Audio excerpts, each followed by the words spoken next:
because it gives us a view of what's going on with peering in the rest of the world. We have two presenters in this session. The first presenter is Bijal from EuroIX, which is the Association of European IXPs, and she will give us a report on what's happening in Europe with respect to peering and other interesting things that we'll be glad to know and we can get involved in, and how we can get involved. And then we'll also have Martin Levy, who will talk about what's happening in the world of IPv6 peering. So to start with, I'll invite Bijal. Welcome.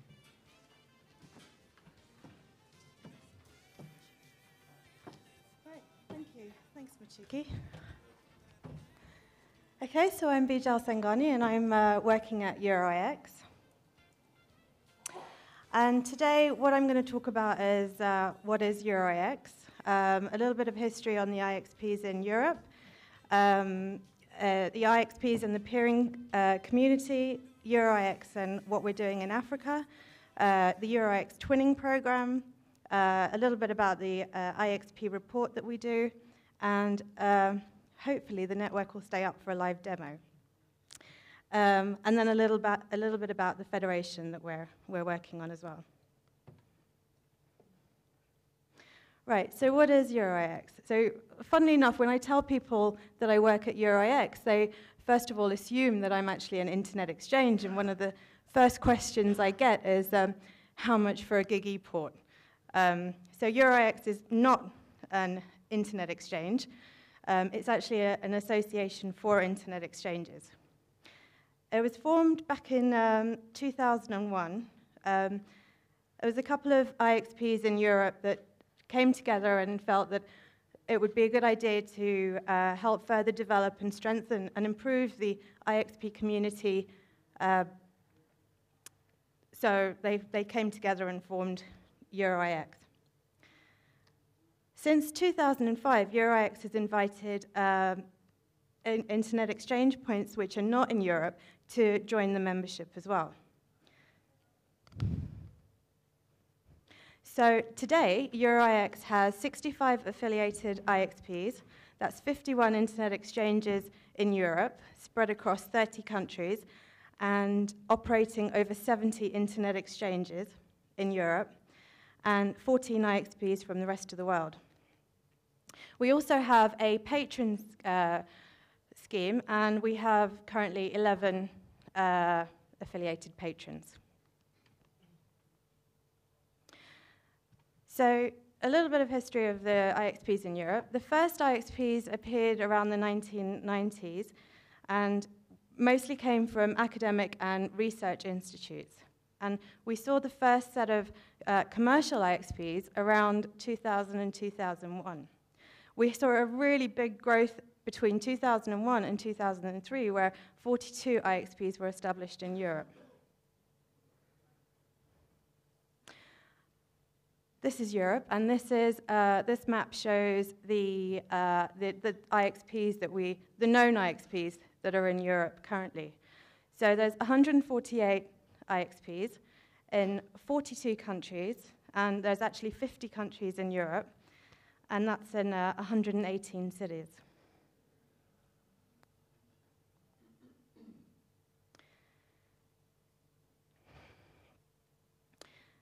So there is a peering community. We're together today, this week as well, at the African Peering and Interconnect Forum. There's a European Peering Forum, and this year we'll host the 7th, and that's going to be in September. There is also an Asia Peering Forum, and they've been doing this also for 6 years. And their next meeting is in August. There's also the Japan Peering Forum, and also the Global Peering Forum. So the Global Peering Forum has been around for 8 years now. And the next one is in March next year.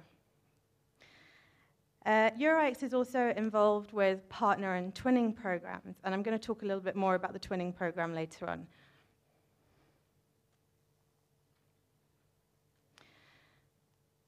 So the Africa region and EuroIX. So we have a couple of members from Africa, I'm very happy to say.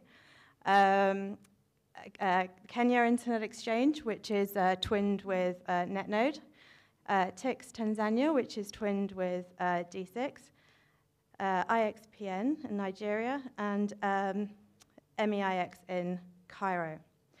And also very happy to say that our two latest members is Jinx in Johannesburg, and as of today, Mozix from Mozambique, which is twinned with NetNode as well. So I've done a similar map to what you saw for Europe, and this is Africa. And in Africa today, there are 25 known IXPs. The green dots show the ones that are already affiliated with EuroIX. So it's great to see a couple of green dots there, and I hope that we can increase that number as well.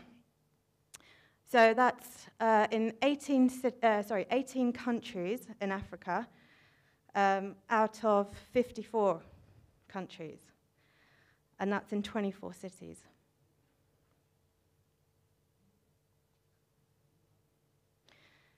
So I mentioned the twinning program, and what the twinning program can offer is, well, how it works is that a new or a newly established or IXP that's looking to be established who needs help and support can, through EuroIX, twin with one of the EuroIX members. And what that offers, it offers remote membership with EuroIX, information, so you have a direct contact with an IXP who can help you and give you support, can give you training, even translation services, and equipment. So, you know, if there are, if the IXP has some equipment that they're not using or don't need anymore, they can donate it to an IXP that doesn't need the help. And here are some of our twins. So we've got NetNode with Kenya Internet Exchange, D6 with TIX, and again, as of today, NetNode with Mozambique. So what else does EuroIX do? We have 2 forums a year, and in the last forum, which was held in Amsterdam, hosted by our member AMSIX, we had 113 attendees from over 30 different IXPs. So obviously the forums are IXP-centric, and the IXPs get together and talk about technical issues, regulatory issues, commercial issues, you know, whatever is kind of the hot topics for the moment, and we get together and kind of share experience and ideas and just what's really going on. We have a website, which I'm going to do a little demo of later, and we also have a number of mailing lists. And these are really useful as well, so people can ask questions, and you know, members are always kind of very, very helpful. So it's good for everyone to, all the members are on the mailing list. We also have working groups and task forces. And the latest one that we've set up is a data collection task force. And with that, what the idea behind that is trying to standardize the way in which we collect data from the IXPs. And also what data will be going into reports. So EuroIX, we have an annual report. So all the data that we collect from the IXPs will then help to go into the report. There's a EuroIX board, and 2 of the board members are here. We have Job Witteman from AMSIX and Curtis Lindquist from NetNode. So if you want to talk to them about EuroIX as well, I'm sure they'll be more than happy to do so. I have a forum program committee, which helps me put the agenda together. So I have 10 members on the program committee, And we have meetings once a month, and we talk about what's going on. And it ranges from large IXPs to the smaller ones. So just to make sure that all the topics are covered, which are going to be interesting for the members. I mentioned the IXP report. We also have a benchmarking club, which is done on a volunteer basis. And in the last round, we had something like 20 IXPs taking part. We also like to have a little bit of fun, and we're working on a couple of projects with the RIPE NCC. The first one was looking at traffic in internet exchanges during the Euro 2012 Champions League, and we're right now in the progress of putting together a report for looking at the traffic at internet exchanges from the Olympics. And here are two graphs which are quite interesting to see. So the first one, the top one, is from the EuroX member Gigapix, and this shows this was during the match with. So Gigapix is actually based in Portugal, and this shows the traffic during the match between Portugal and the Netherlands, and you can clearly see that there is a double dip during the matches, and in the break you see a slight increase of when people may have gone online to see what's going on Facebook or Twitter or whatever else they wanted to look at. The graph below shows the traffic from D6, the D6 in Munich, and this was the quarterfinals between Germany and Greece. And this shows, so the red line is the line that shows the traffic during the match. The other lines are the traffic at regular times when the football wasn't on. And also there you can see that there's a clear dip already from before the match had even started. The traffic started to get lower.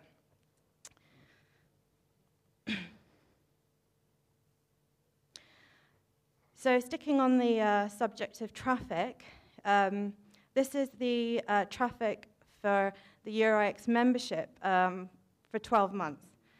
So you can see that there is a little increase, and what we normally see during November and just before during December, is when everyone's going off on holiday, you see a little dip, and then when people go back to work in January, you see the increase. And usually also we used to see quite an obvious dip during the summer months as well, like when people were going on holiday. So we may see that in other graphs. This is the traffic from Africa. Actually, I'm not sure why it's got 2007. It is actually 2012. But the traffic is right. And what we see here is the traffic in Africa IXP. So this is just the traffic that from the known IXPs and that have publicly available traffic data. We look at that and we collect that on every month. And what we see here in Africa over the last 12 months is the traffic has actually doubled. And it looks like it's going to keep going that way. So in the EuroX database, the members enter information. They enter information about what switches they use, also like what software versions they're using, what switches they use, what root servers they're using, and also what root server daemons they're using. And we collect all this information, and this all goes into the IXP report. So from 2011, this is the data from 2011, we see that Brocade had the largest market share in switches in the European IXPs, followed by Cisco and then Extreme. And for the first time, we saw Juniper in there, and that was due to the Lynx migration to Juniper. And a number of the internet exchanges in Europe also are using root servers, and here we see what they're using. So you can see that Bird is the most popular, followed by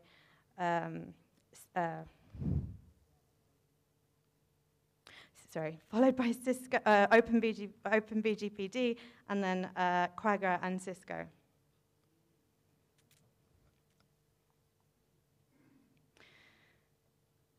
In the EuroIX database, so this is the database where the IXP members enter their information. So we also collect the ASN numbers, and which are the IXP members. And this is the number of AS numbers that are seen throughout the different regions. So, sorry. So you see that in Europe there's 6,630. In Africa, there's 160, North America, 2,155, Latin America, 560, and Asia, 1,502. So this, again, is just information from the EuroIX members. We also look at which ASNs are IPv6 active.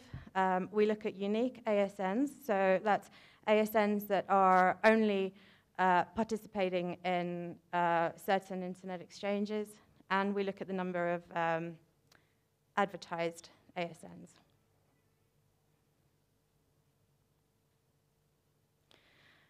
So the EuroIX, the website, is not just for IXPs. ISPs can use it as well to get information either about IXPs, but also there's a number of tools on there that are really useful.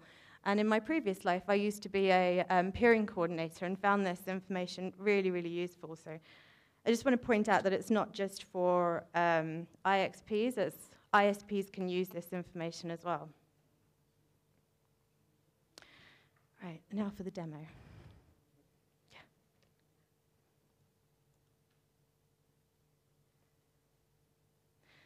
So this is the EuroIX website, and on the right-hand side we have the tools section, and that's where we're going to go.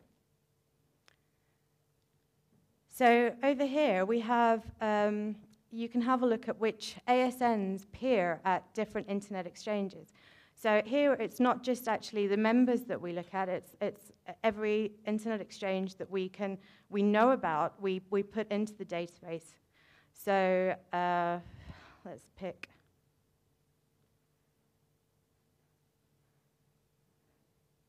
I'm going to pick M6. So you can click. So I mean, this tool is really great because you can look at which ASNs are appearing at an internet exchange and not at another internet exchange, or if you want to find ASNs that are appearing at only a particular internet exchange or a number of internet exchanges. So you can use this to find all that sort of information. So if I do filter, you can see all the ASN numbers that are present at M6. This is the EuroIX ASN database, and this is where I got the information on the previous slide. But what else you can do is if you want to look at an AS number, you want to look up an AS number, you can put in an AS number there, and you can search, and you can see where that AS number appears.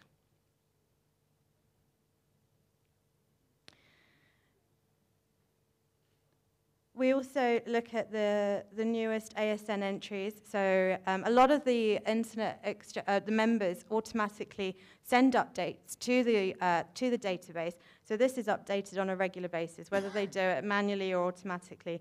And you can see, like today, we've had a few new entries in today as well.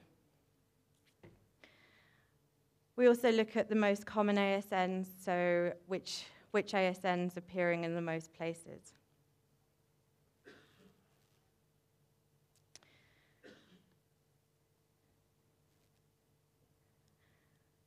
we have a peering matrix, which again shows you which ASNs are present in the different internet exchanges and how many there are, and how many of those are unique, and other internet exchanges that they're also present at.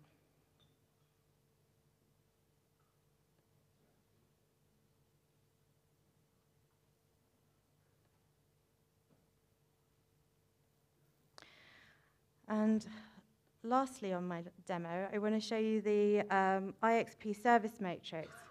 So these are the members of your IX, and what it tells you, if you are a peering coordinator, you can actually look at and find information of what services the IXPs provide.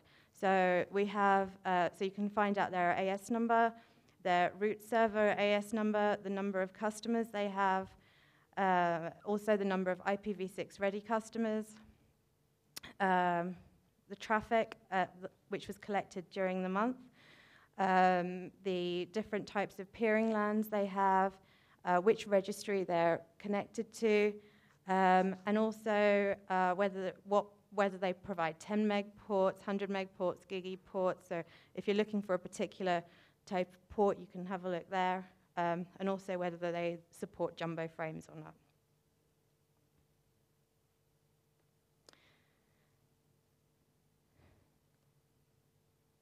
Oh.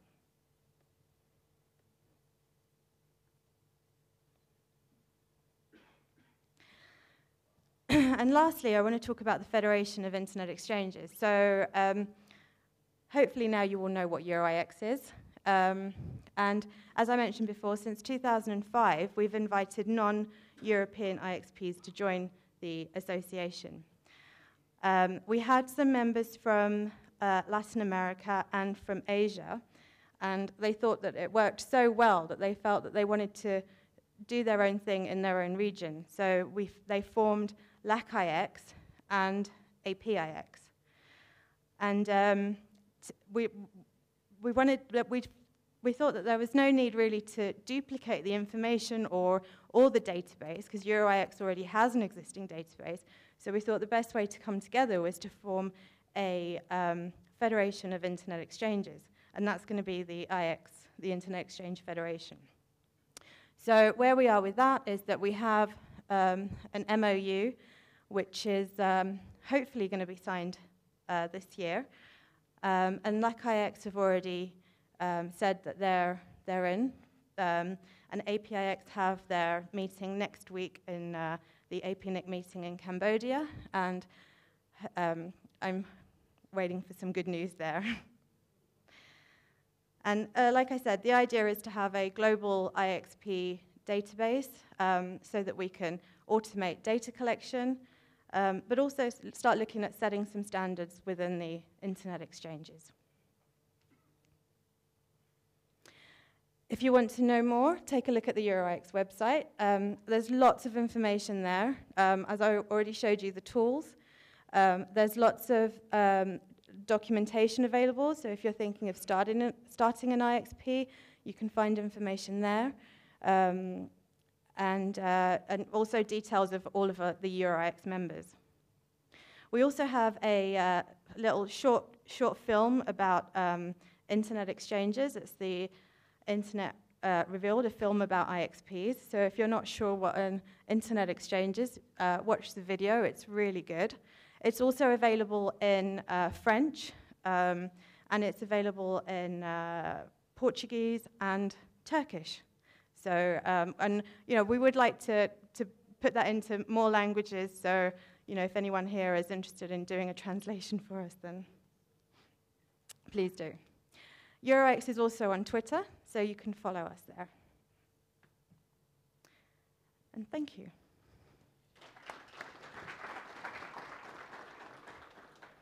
So, do you have any questions for Bijal? Questions? Okay. Let's have the mic. You want to take them sitting or stand? I'll stand.